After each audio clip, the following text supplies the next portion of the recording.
Dayıların dayısı. Abilerin abisi be. Nasılsın, iyi misin? Sen de 2 sene önce yine bu sarı koltukta buluştuğumuzda Anlatacağı konu da şu: düşük maliyetli küçük ekiplerle büyük proje yaratmak.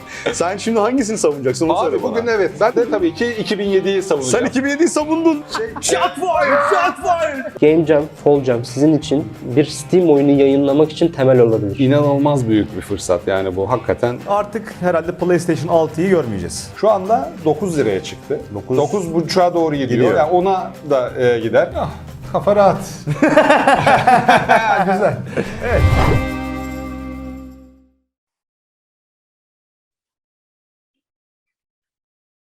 Hello, everyone.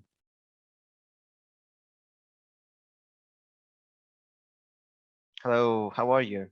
Thank you. How about you? Thank you, I'm good. I would like to start with my presentation. I will share my screen now. Okay.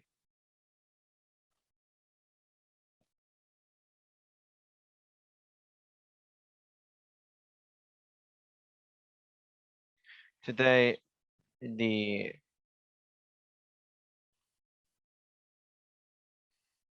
don't see the presentation.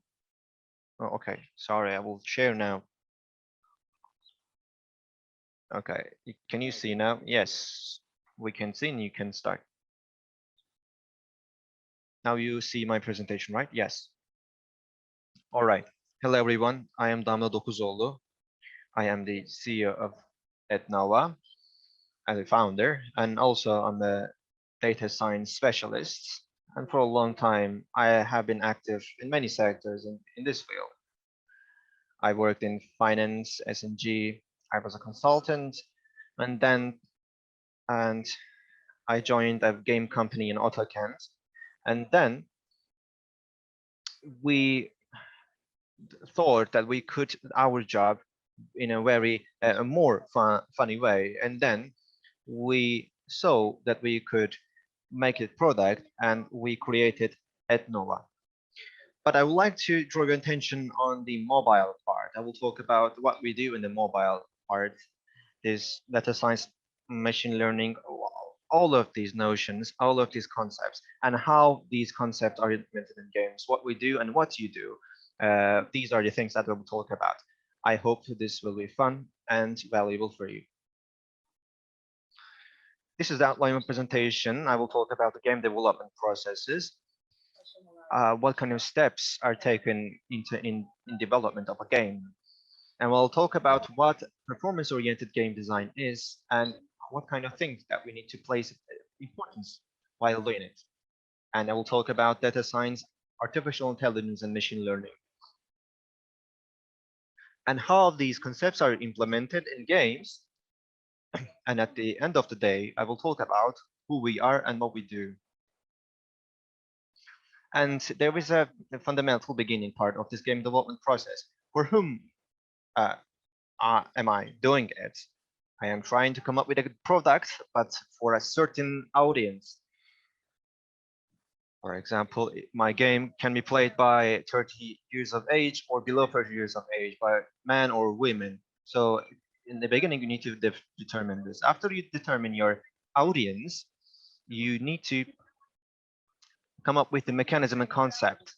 Okay, I have my idea, but with what kind of mechanism am I going to use? Do I want to create a restaurant or race game?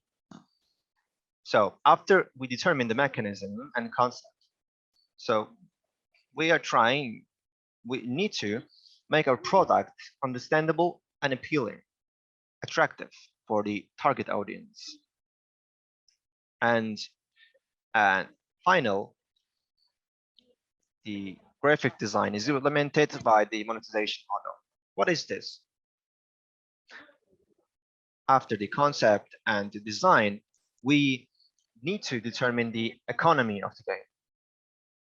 In the mobile games, for example, the monetization models are advertisement oriented generally.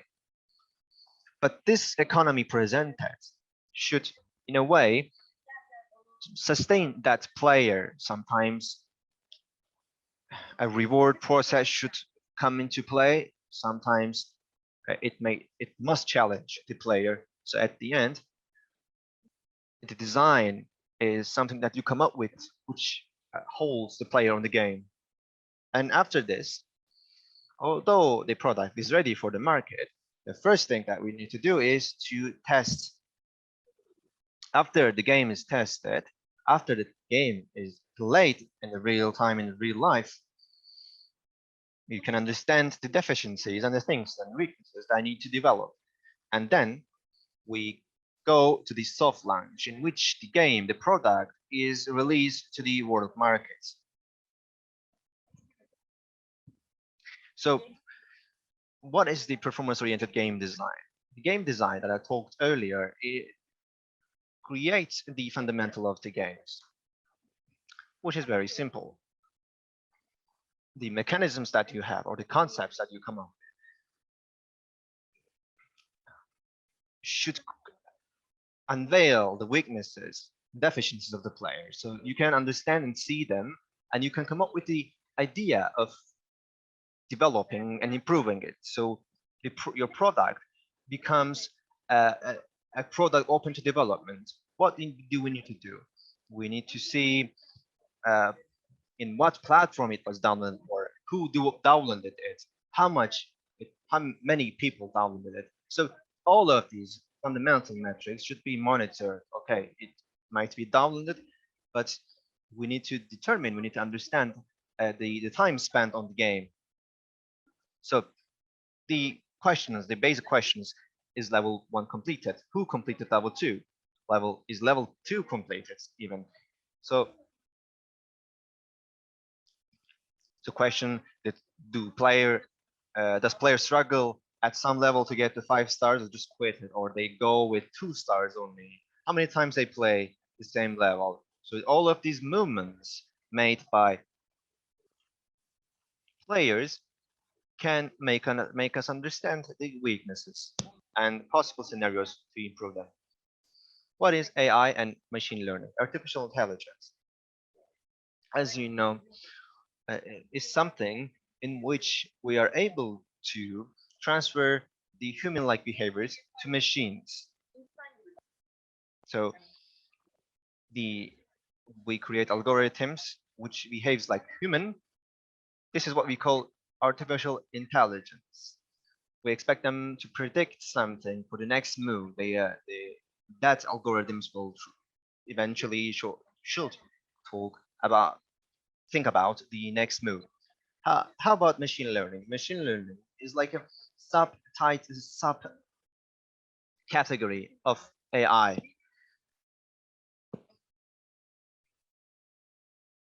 And this is more like business world oriented. The data is processed, and the meaning interpretations out of this data is processed. This is the main process of machine learning and data science procedures. And on our side, our work is not based on AI, but ML.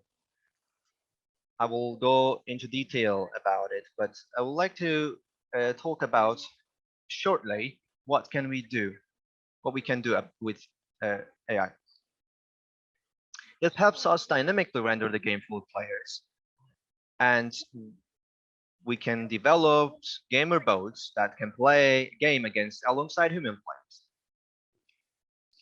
So it should be perfect, but imperfect as well. That algorithm, that AI, should make some errors like humans do.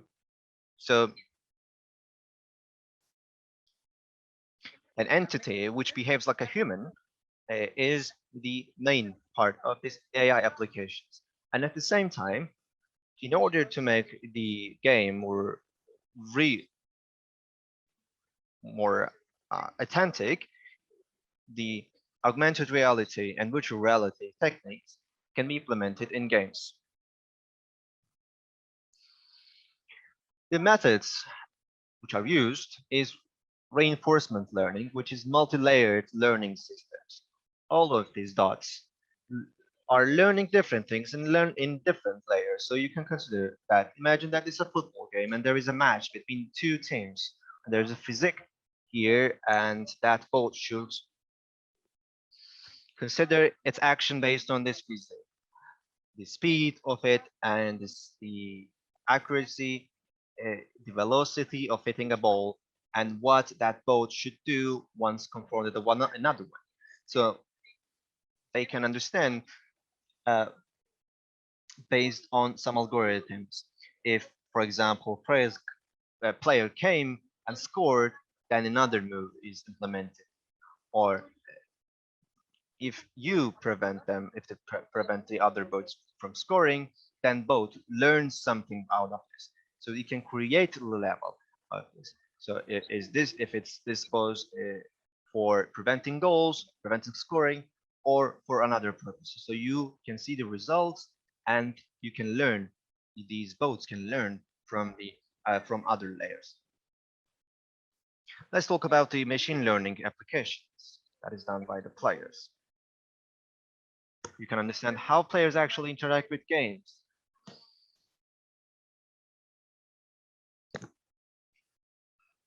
And of course, there is another concept, KPI, which is LTV metric, that is focused on the sustainability of game, the contribution, the value that is gained by players, that is garnered by players. So at the same time, and we can understand with the ML applications whether it is because causality or correlation. So what I mean is the players quit the game is because it was difficult, or it's because they get bored.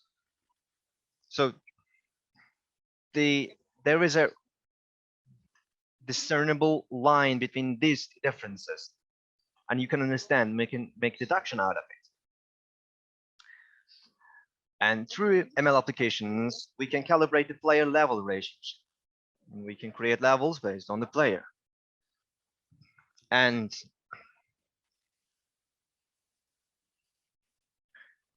we can customize the content and personalize the offers, like the items sold. And you can regulate even the price of the items sold in the game, and you can determine the frequency it is presented. And most importantly, of course,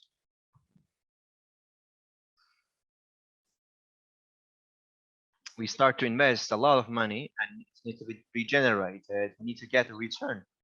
So for this return, we have to wait for years, for days.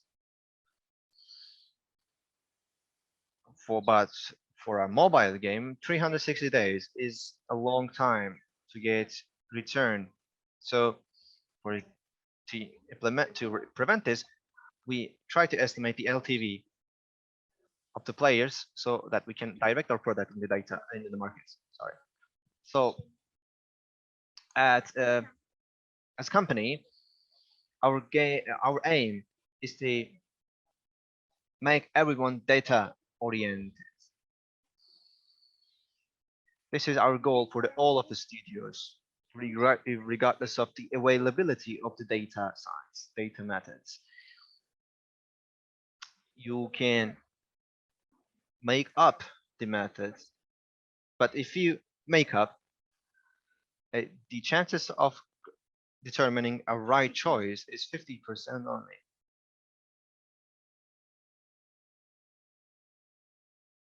The problem that we encountered was, maybe it's because we are a community who are ready to consume, because it became normal for us to play and put in the trash once we are done with it, especially with the casual hyper games. And in past, you were developing console games and you spend a lot of time of yours to create a product, but now we spend less time. Our aim is to prevent this fact to get on this level. We are trying to with some data touch to maintain its lifespan, the game's lifespan. So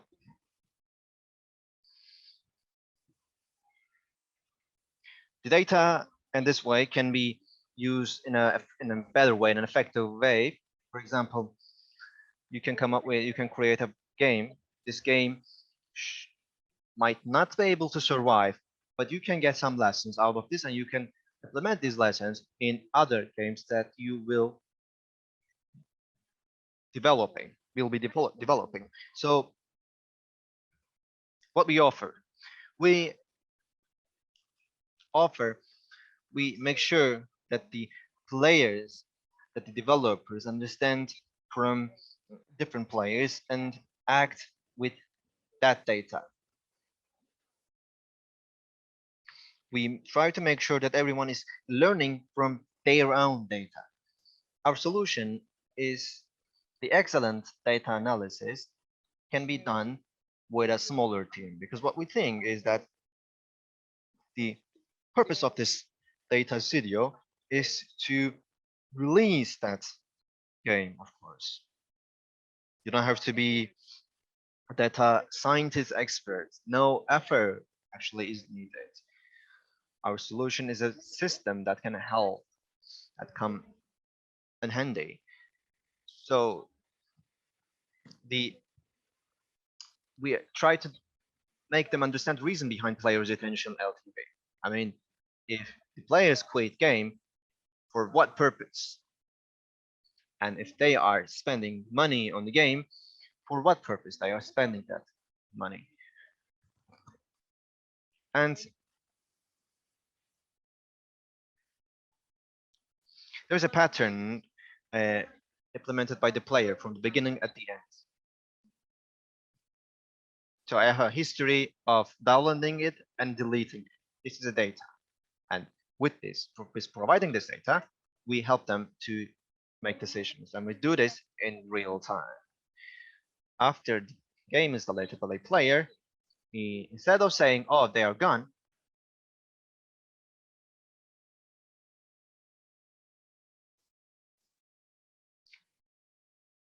we are determining the players who would not do this behavior beforehand. So if you knew that you will get hit by a car once you go to the grocery store, what would you do? You of course will not go to the grocery store. So this is the same scenario with our company. We warn developers in order for them to take the necessary actions, but it's up to them.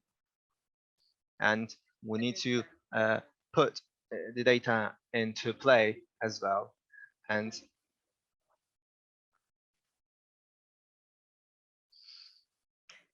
with our solutions, we make them create their own right monetization recommendations. We make them rate the game in terms of the playability with certain scores with which we monitor the performances of the games.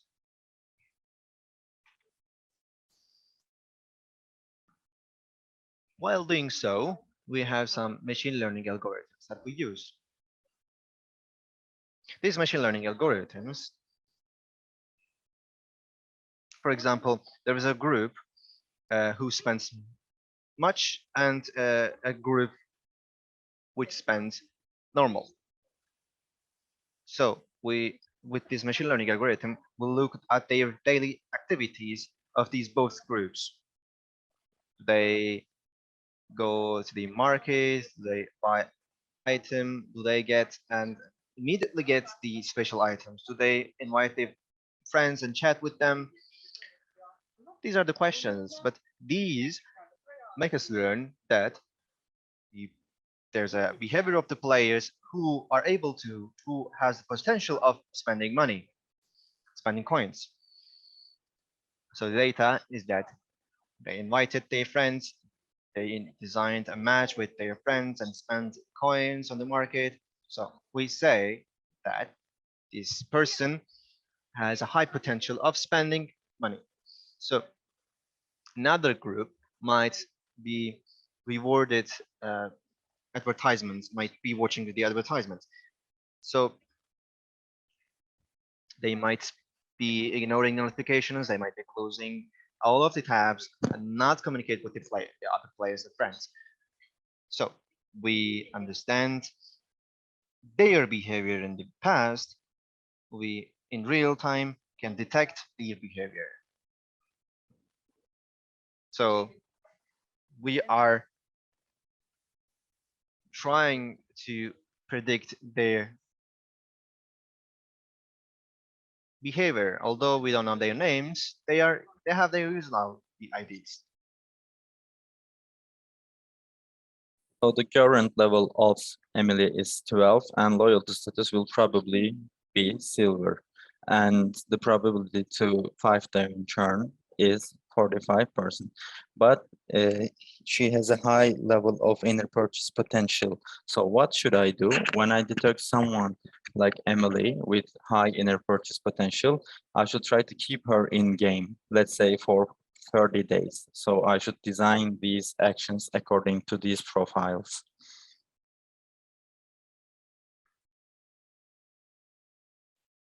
When you are taking a decision today, there are always reasons. This is the same for the game. Churn or deleting the game. Decisions are taken dependent on your game experience. For instance, you might be bored on level 9, or you might have fought the same enemy on the previous level. So when I realized the physical behavior of the robot there, it doesn't have the reality feeling. So the past experience decides on the future decisions in game. So if someone does something, it has a reason. 100,000 people downloads a game and say 80,000 of them quits the game. The reason might be the advertisement, maybe it might be too frequent, or the value of it does not satisfy the gamer. For instance, 5K players left because they could not complete the 8th stage.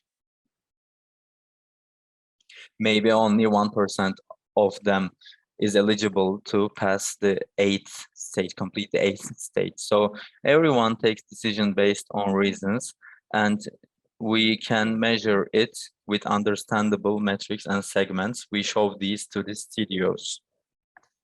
When we are doing this, the studios should take into consideration the following. We can think of 2 groups, the remaining gamers and those who leave. So we should look at their reasons. We should look at the differences between the 2 groups. The people who remain have questions like what kind of stages they completed, how many stars did they receive during completing these stages, and we should look at the reasons of their decisions. We should look at their strengths and weaknesses.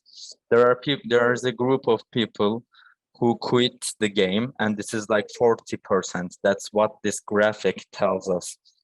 The reason here is the online match system, and the online match on the 3rd level separates the 2 groups. Those who leave when they get to the 3rd level of online match cannot remain here and they quit. It might be difficult for them.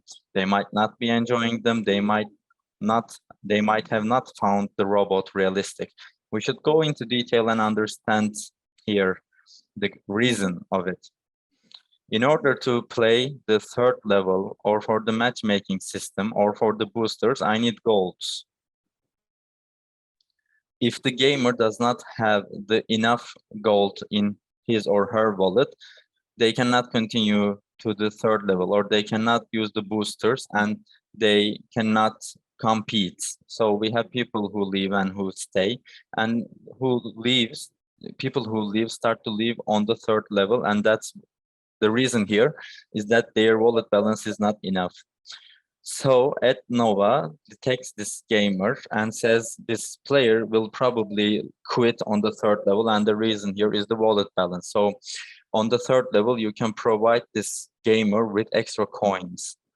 And if the reason here would be the level, you could reduce the difficulty, and you can make them meet a more challenging gamer, or you can give them boosters. So you can keep the gamer in game, and you can make it sustainable by having them enjoying the game. This is our real case examples. How do we do it? How do the studios do it? We have lifetime segmentation, and we segmentate the gamers. The figures here shows that the mobile games we have casual games, and mostly the budget is monetized by advertisement budget.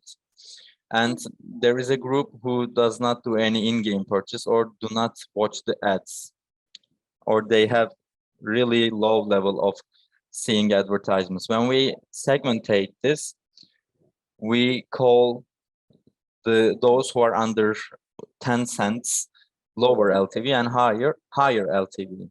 As the studio, you need to make some income of the lower LTV as well, because you have already spent money and you had ads and you had players joining.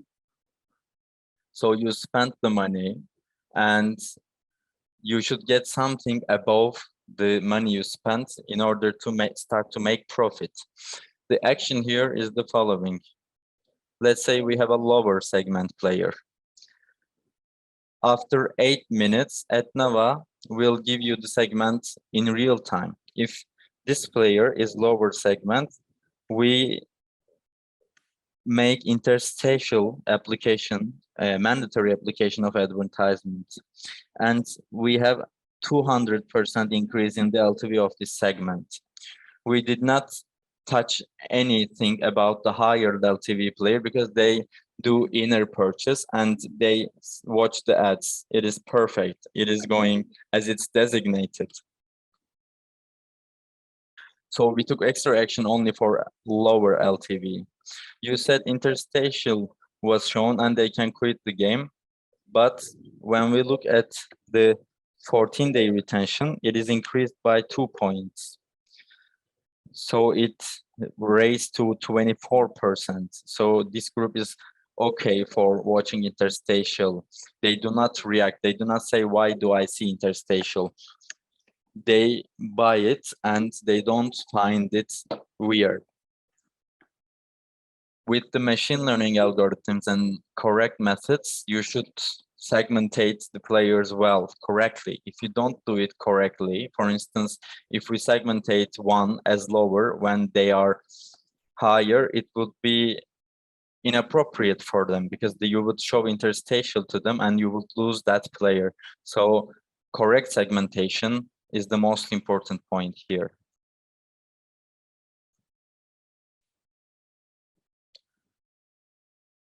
Another story is about 7-day retention. The players we have play the game either longer than 7 days or shorter than 7 days. This is what we try to measure. And what we see here is that approximately 60% of the players play the game for less than 7 days.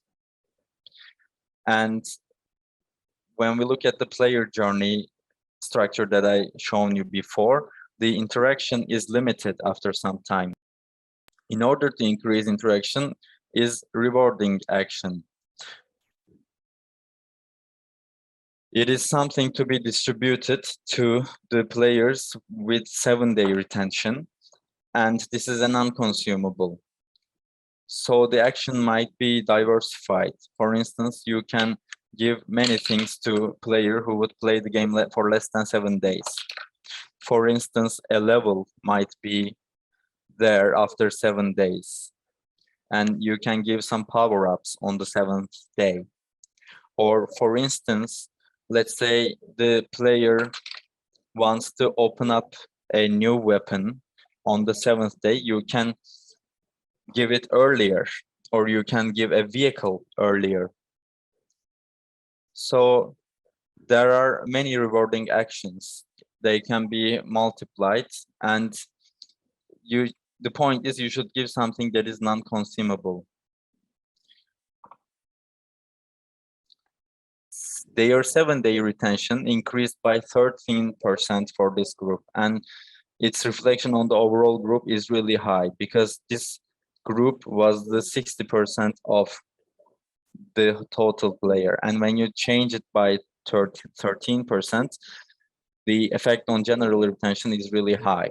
On the other hand, the players start to make inner purchases after the gift because they taste the gift once and they saw how it was successful after receiving these vehicles or weapons. That's why their inner purchase behavior is increasing, and this results in an increase of 55% of LTV increase.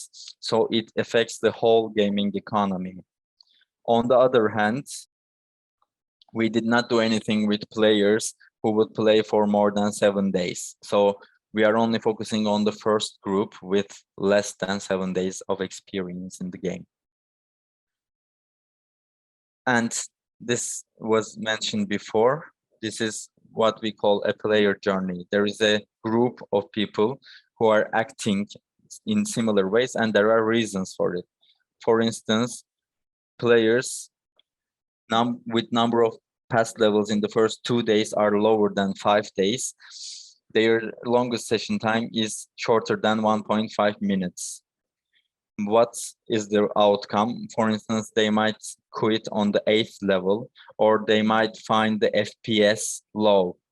And we see, since their phones are not eligible to play the game freezes, or they have a hard time playing it. That's why the player quits on this level. So we can understand the reason of quitting the game, and we can understand the correlation between the events on the game. So we provide them with this journey from the beginning till the end. Actually, we ensure engaging with the right group, and we try to do something before they quit. And we want to engage with the correct group, as I said. With the correct group, with the right touch. That's what we always say. We should provide them with a different game experiment. For instance, if we have to provide an easier level, or we can support their wallet balance, or we can do something and we can have them enjoying the next level. So the action that we take here should be checked with A/B testing beforehand, because every action cannot respond to every solution.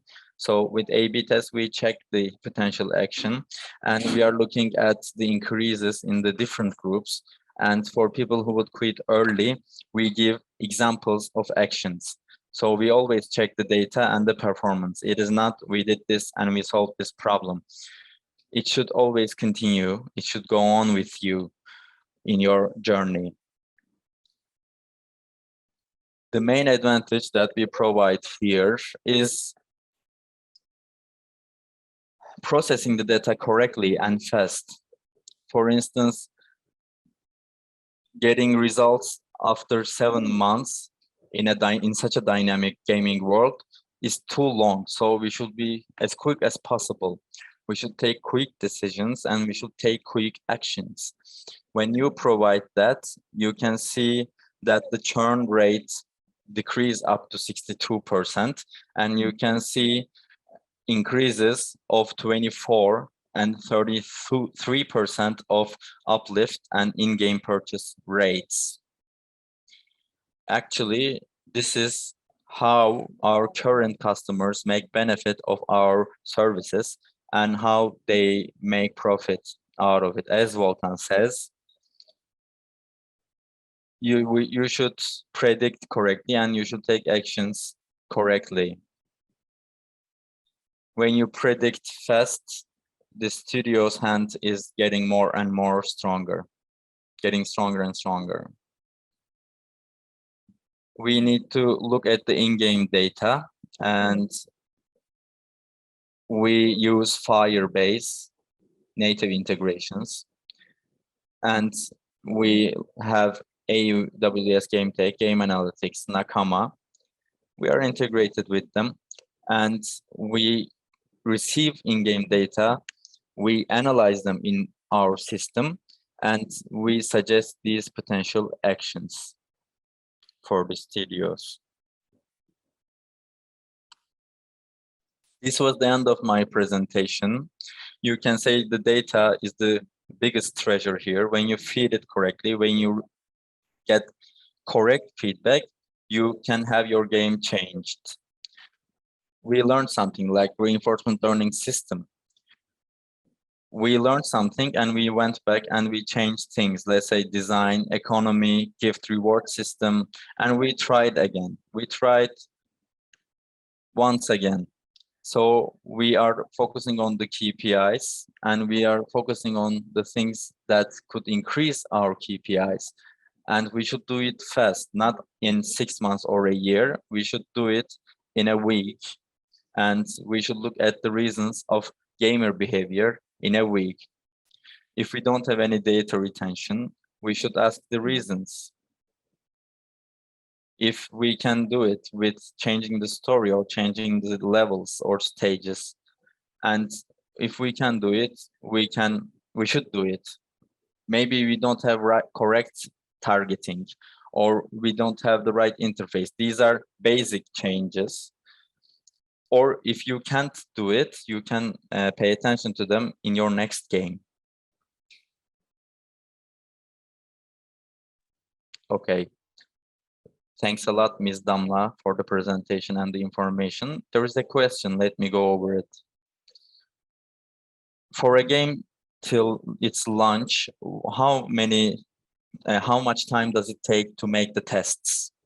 Well, actually, it depends.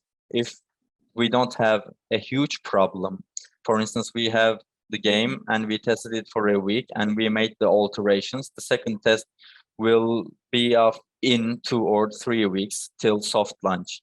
So if we need updates or changes in the 3rd week, it depends on the test. So it is finalized in 3 weeks in general. If you don't have any questions, maybe we can hear from you if you have anything else to say, anything else to add.